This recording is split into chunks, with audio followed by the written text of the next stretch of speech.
terror in the heart of Paris. It is noon in Paris. We have avenged the Prophet Muhammad, they shout. Men who seek to deny the right to free speech and Western values. After the tragic events in Paris in January, the debate over freedom of speech arose, with many countries aiming to limit freedom of speech. However, censorship has been prevalent in recent years within universities. Speakers who have been labelled controversial or had unpopular views have been banned from university campuses because of protests. Anyone else think it's weird when atheists call their kid Christian? Do you think... Right, I think a much better choice would be Godfrey.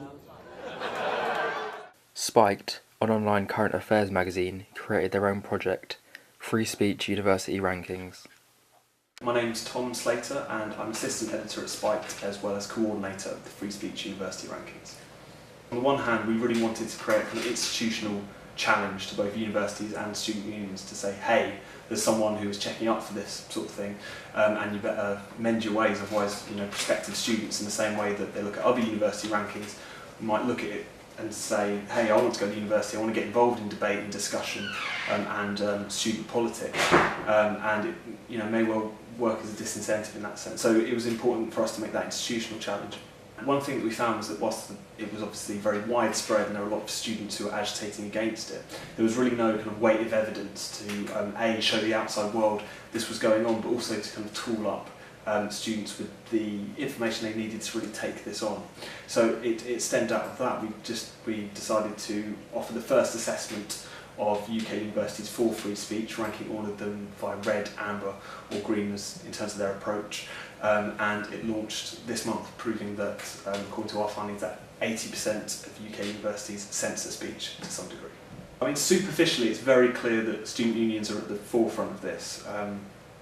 When you kind of strip them apart as separate institutions, SUs tend to be about 5 times more censorious in terms of their policies and actions than universities. A long time ago, it was very much extremists that were being banned from campus. It was the far right, it was Islamist kind of jihadi nut jobs, which was the focus of it. And that's something that we obviously took on and made the point that if you're going to be for free speech, you have to be consistent. But nevertheless, the spread of it, the way in which it was, perhaps more views considered reasonable or considered perhaps quite popular on campus, from atheist societies at obviously London South Bank through to now feminists with the Cambridge Union trying to block Germaine Greer. I suppose I ought to confess that I have been a pornographer, completely failed, wanted to replace the agenda of screw with a non-sadistic agenda of suck. It made it clear something that we've been saying for a long time, which was that as soon as you justify censorship in one realm, it will soon spread. It's something that we've always been obviously involved in, and you always have to make the case for it, even in terms of those extremists and those far-right nutcases. But it shows that it was widespread enough that it was time to really do this survey to show how far things have gotten in the hope of pulling things back. Even though the debate has gotten quite catty, it's stirred up debate more than trying to get us to block anything. And that, in the long run, can only be a good thing.